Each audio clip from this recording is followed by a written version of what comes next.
Hello and welcome, I'm Joshua Barnes and you're watching NewsX World. Let's first take a look at our headlines. Russian Foreign Minister Sergei Lavrov has hinted that a second round of direct peace talks with Ukraine could take place in Istanbul. Meanwhile, Russia says that recent Ukrainian drone attacks do not facilitate the peace process amid overnight strikes from both countries. Dozens of deaths following Israeli strikes in Gaza have been reported by local health officials as US-backed aid deliveries begin in the war-torn enclave. This comes as the US denies that Hamas has agreed to a ceasefire proposal. King Charles III will soon open Parliament in Canada with a key speech taking place in Ottawa. Britain's monarch, accompanied with Queen Camilla, met with Canadian Prime Minister Mark Carney yesterday amid rising tensions between Canada and the United States. A huge blast has rocked a Chinese chemical plant in the Shandong province, killing at least 5 people, injuring 19 others, with 6 people still reported missing. More than 230 firefighters have been deployed to tackle the blaze after an explosion that damaged nearby properties. Southeast Asian leaders have held their first ever summit with China and the 6 Gulf Cooperation Council nations. The annual ASEAN summit takes place in Malaysia amid global trade uncertainties following US President Trump's sweeping tariffs.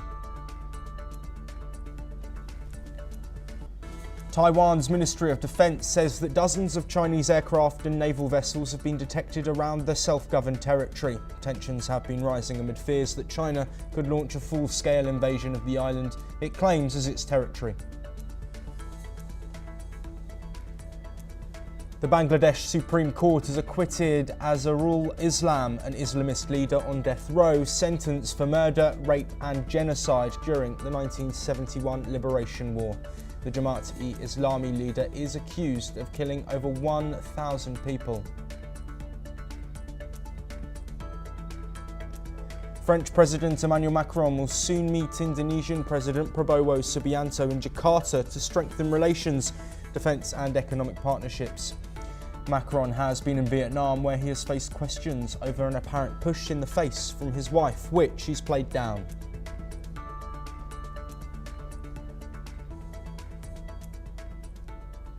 We start in the Middle East, and the humanitarian crisis in Gaza is escalating. Jens Laerke, spokesperson for the UN Humanitarian Office, says the situation is catastrophic.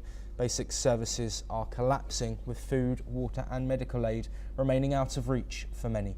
Let's have a listen to what the spokesperson for the UN's Humanitarian Office has said.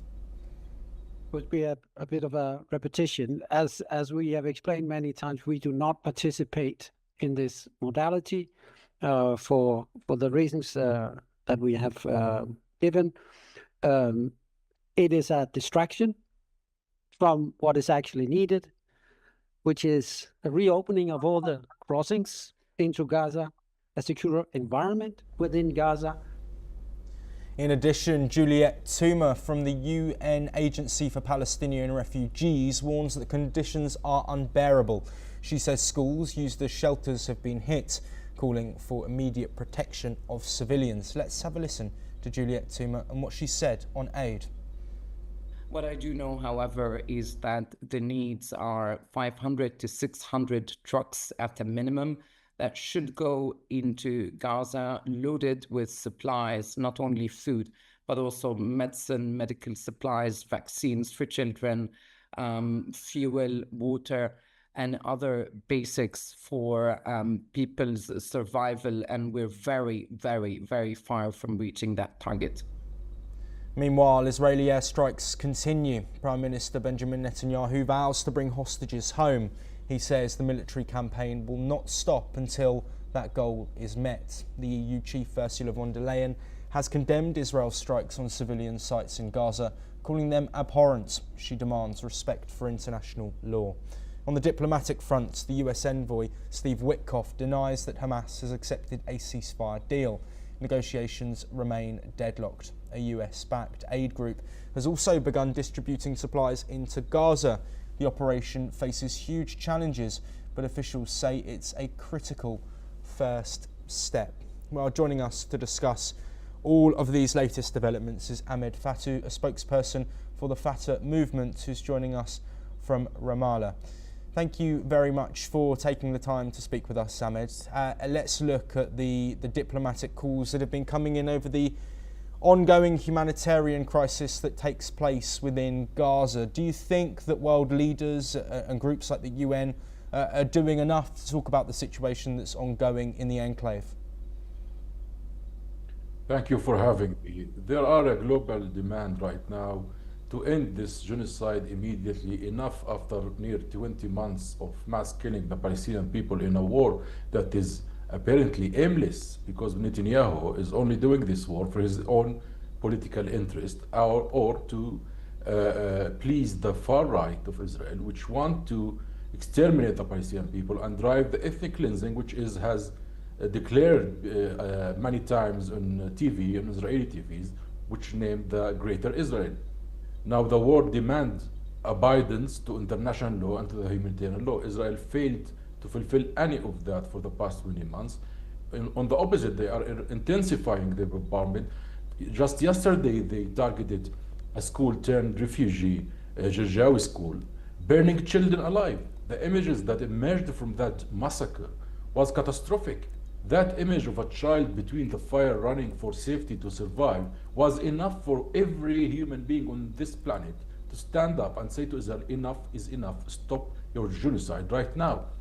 The EU has clearly stated that they refuse what Israel is doing and they need to stop the war immediately. The UN, of course, has reiterated many times about the catastrophic situation, the humanitarian catastrophe in Palestine, which is not only food, by the way, as the UN leader said, it is also the medical shortages. There's a scarce in medicine, medical equipment in Gaza, and many people, patients who are in need of daily dosages of medicine for chronic diseases are dying out of this blockade. This is added to the number of civilians killed directly from the Israeli bombs and bullets. So the number of above 53,000 Palestinians killed is actually going to be much higher than we expect, because if we count those who died indirectly from the war, it could reach, catastrophic numbers. The aid that was entered to Gaza is not enough. Also, we have to point out that the Gaza Humanitarian Foundation is not neutral, is not for humanity, and its CEO has actually resigned, saying that it lacks the humanitarian principles. It is obvious a weapon. It was weaponized to drive the Palestinian out of Gaza. It does not provide enough aid. It does not provide enough points of distribution. The Palestinian has to travel long distances. Yes. And it's guarded by Israeli soldiers and American soldiers. That is not for humanity, that is for a colonial ambition. Ahmed, just have to briefly acknowledge that Israel denies that a genocide is being committed, but I want to move forward and look at Hamas in this situation. Israel say that aid has been blocked and they're worried about it getting into the hands of Hamas. Also, given the fact that hostages are still not being released, given the situation in Gaza currently, does more pressure from within Gaza need to be put on Hamas to work towards ending this conflict? I think this is false claims. If many experts has already clarified that Netanyahu is not after the hostages, because as we have witnessed by evidence, that a few weeks of negotiation in January has released the majority of the hostages. Hostages are naturally released by negotiations, not by fire and bomb. In fact, one of the hostages just said recently that she feared the bombardment of its Israeli army more than the Hamas fighters who are taking her as a hostage. Also, we have to speak about the Palestinian hostages that has been arrested for the past 20 months. Thousands of children, women, elders, civilians has been imprisoned without any legal court, without any conviction, only to be held and tortured and raped to death. Yes, in Ahmed, Israeli I do want to come back to the hostages that Hamas are holding. I understand what you're saying, but for balance, it's important that we acknowledge that there are dead hostages being held by Hamas, which is uncommon in ongoing wars. But there also has been opportunity and discussions that were held after the first round of the ceasefire, the first phase. It seems that a deal couldn't be agreed, and Israel's stance is we want all hostages to be released. Given the humanitarian situation in Gaza, you're saying that Israel obviously are to blame, but is there some blame that should be apportioned on Hamas? And should there be more action from people within Gaza to look at Hamas and potentially see if they could have any influence over it? The voice is not really clear, but from what I understood, you asked me if the hostages issue that Hamas is holding dead hostages. By the way, Israel is holding dead Palestinian bodies from years by now.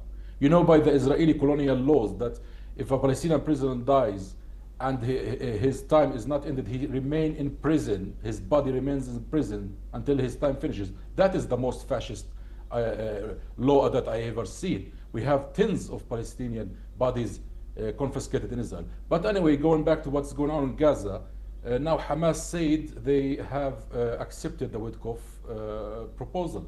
Which the US denies, Ahmed. What I'm trying to get to and what I want to talk about is the responsibility, if you think there is any, on Hamas, not just for the October 7th attacks, but the ongoing situation.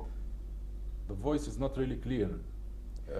Ahmed, what I'm trying to say is we're looking at a situation here where there is an impasse from both sides. Clearly, a deal has not been agreed, but what I want to look at is the responsibility on Hamas as well. Do you think that there should be some responsibility placed on Hamas for the current humanitarian situation within Gaza? How I could blame Hamas when the one who is blocking the aid is Israel? You want me to... by the way, I'm from Fatah, and we have major differences with Hamas, and we have major issues with Hamas. I do understand that. But how you wish to, for anyone actually, not only me, to blame Hamas when the one who is closing the block or blocking the aid is Israel? They are the perpetrators. It's not Hamas. And in any way, by the law, by international humanitarian law, no one should use starvation as a method of war, neither against Palestinians nor against Hamas or anyone. This is against the law. This is immoral. This is illegal.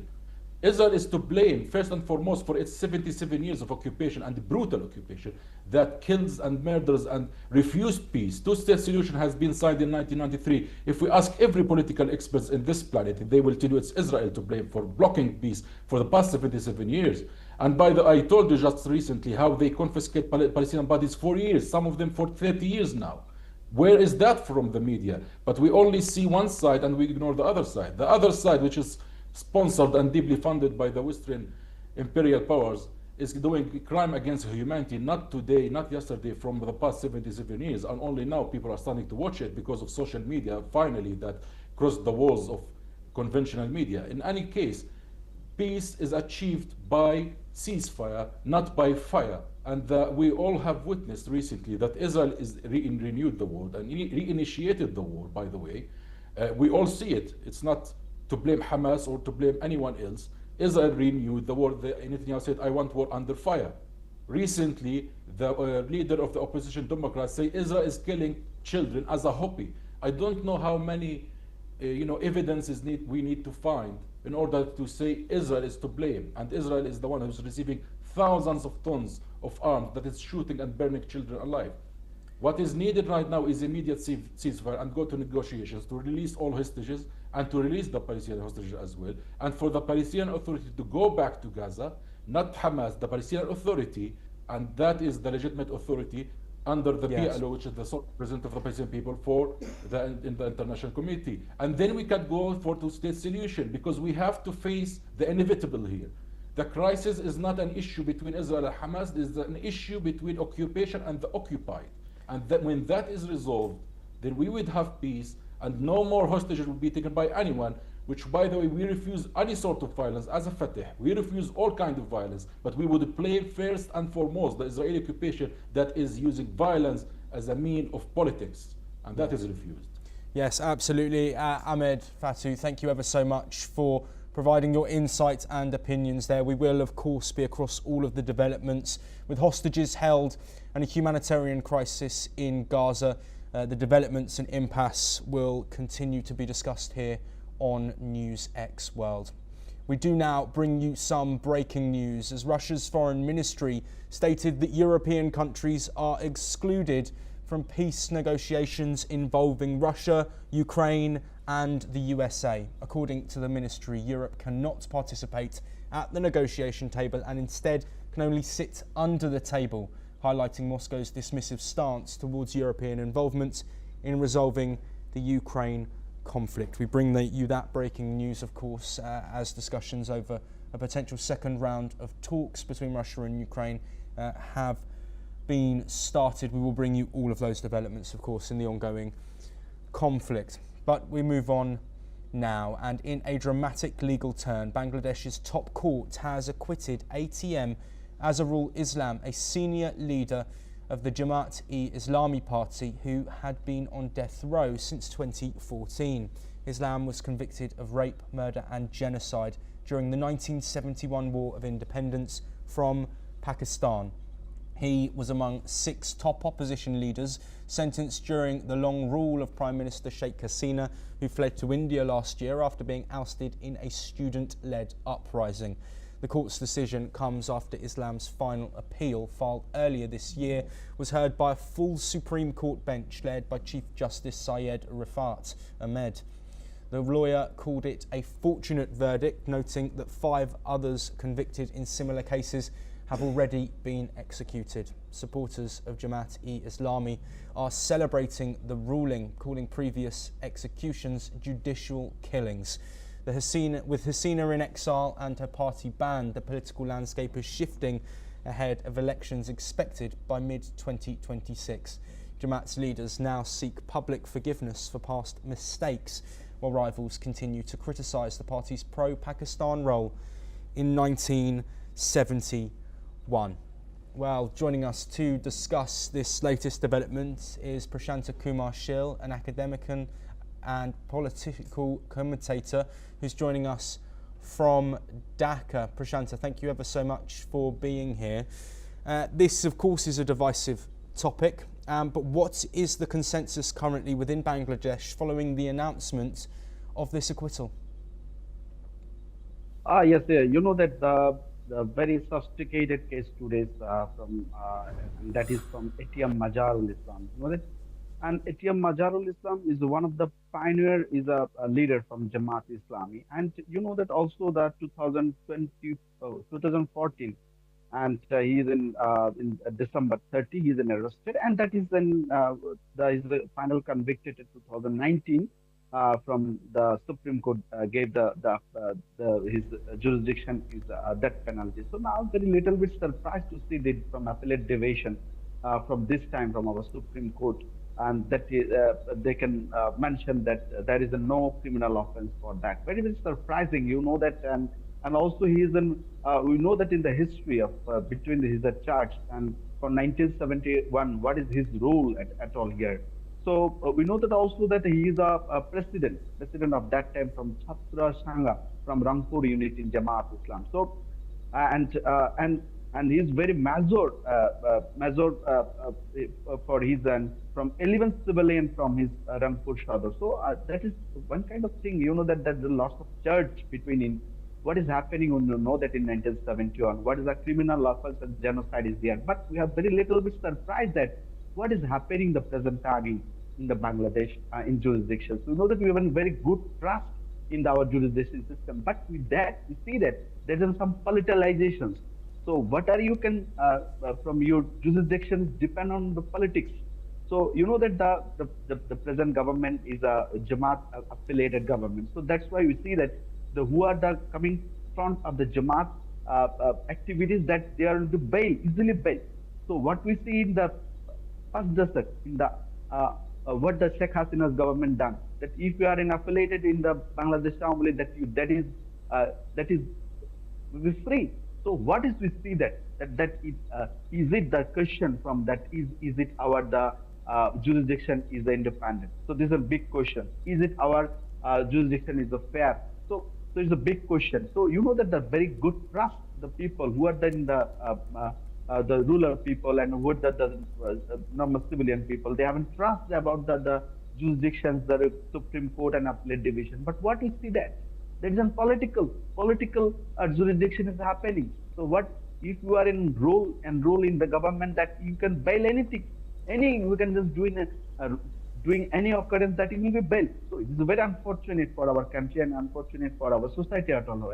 So if you practice more and more, it's a very much happening, very wrong happening in our country. It's not very good practice for all of you. And I think you know that already he is convicted in 2019 years and they can got in death penalty. But what is happening to 2020? Prashanta, I'm sorry to interrupt. We are running shorter on time, and I just want to ask you one final question on the current state of play within Bangladesh. There have been reports within recent days that Yunus has spoken about potentially stepping down, a potential rift with the military.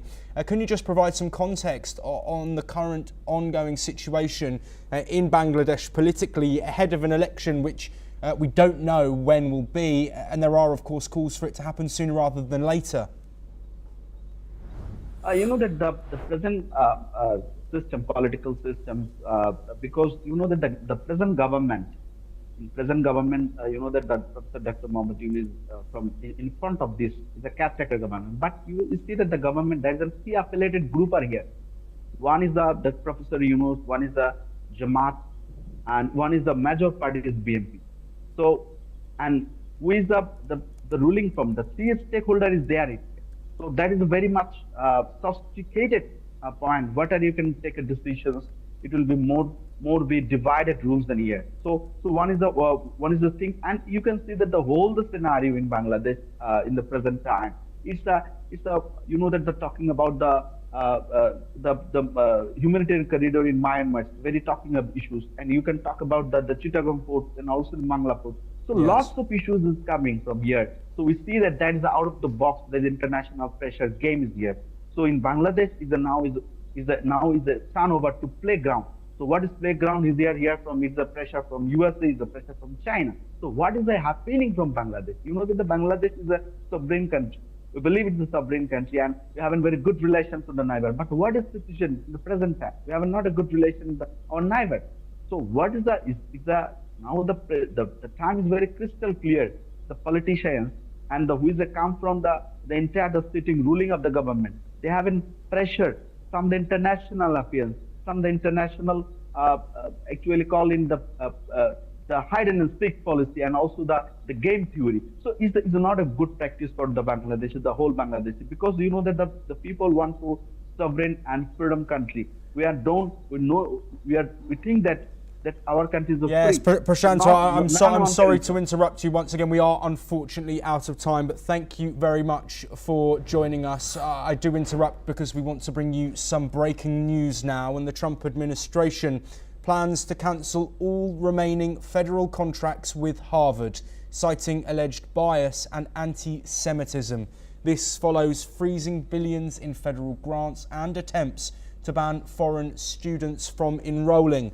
Harvard opposes these actions, calling them unconstitutional and harmful to education, research and international students' futures. We, of course, when we have more information, will bring you all the updates on this continuing dispute between the Trump administration and Harvard University. We stay in North America. King Charles III is set to deliver a historic speech to open Canada's Parliament today, his first since becoming monarch. Charles, who is undergoing cancer treatments, is joined by Queen Camilla for this brief but symbolic visit. Yesterday's engagements included meetings with Indigenous leaders and a royal welcome in Ottawa. His visit comes at the invitation of Prime Minister Mark Carney amid growing tensions with the United States. Mark Carney has promised to transform Canada's economy, to stand up to Trump's pressures and reinforce national sovereignty. The speech will outline the government's agenda to build Canada strong. Trump has sparked outrage in Canada by suggesting the country could become America's 51st state and launching tariff wars that hit Ottawa hard. The speech, called the Throne Speech, will be delivered in a temporary Senate as the main Parliament building undergoes renovations. This is only the third time a Canadian monarch has personally delivered this speech. The last was in 1977 by Queen Elizabeth II.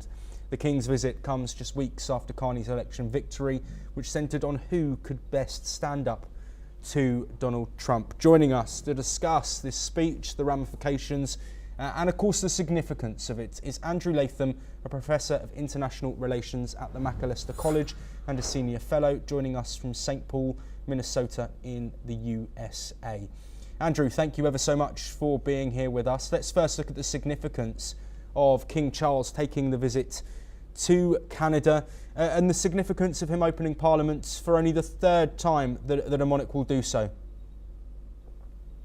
Well, let me just preface this by saying that I was born in England, I'm English, and I grew up in Canada, so I'm Canadian, and now I live in America, so I'm an American. This is not quite unprecedented, this throne speech. Usually it's the Governor General who represents the Crown, who gives these speeches, which are actually written by the democratically elected the Prime Minister and his team.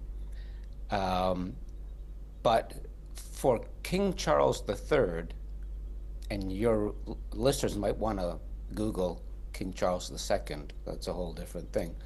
But for him to actually come with his wife Camilla and to deliver this, it's not unprecedented, but it's been 50 years since the actual monarch has arrived in Canada to deliver the crown, the throne speech.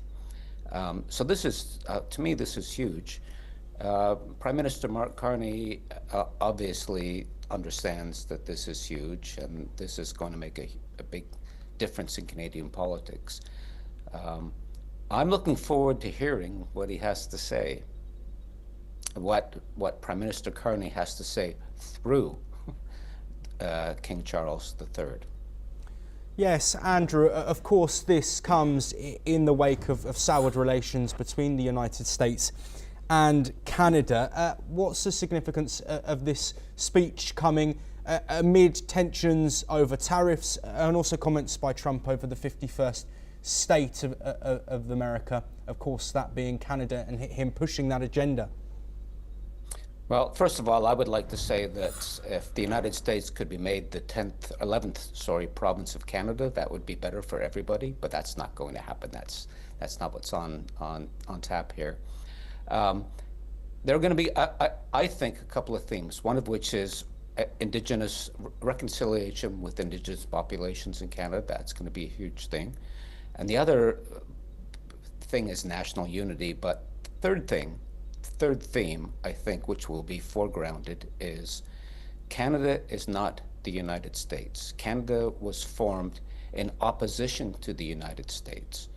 The losers of the Revolutionary War migrated north and created what was then called British North America, but we now call Canada. And I think those are, it'll be subterranean, but those are the themes that are going to be emphasized here. Indigenous reconciliation, national unity, especially between Francophone and Anglophone Canada, and we, Canadians, whatever we are, however we define ourselves, we're not Americans. Yes, and Andrew, we only have around a minute to go, but of course this is in the wake of an election which Mark Carney won convincingly. What message does this send from Carney that the King will be opening Parliament? Well, first of all, he won marginally in terms of the popular vote. It wasn't convincingly, but the fact that King Charles is actually on Canadian soil and delivering this, like I said, it's been 50 years since his mother, Queen Elizabeth, did this. It's hugely consequential. I mean, the optics of it are unbelievable. Maybe not to anybody outside of Canada, but within Canada, I mean, it's hugely consequential. I'm really looking forward to hearing what he actually has to say. Yes, thank you, Andrew. And we, of course, will be across those developments as that speech takes place. Thank you to all of our speakers for joining us, but that is all we have time for. We'll continue to bring you That information and much more from across the world very soon.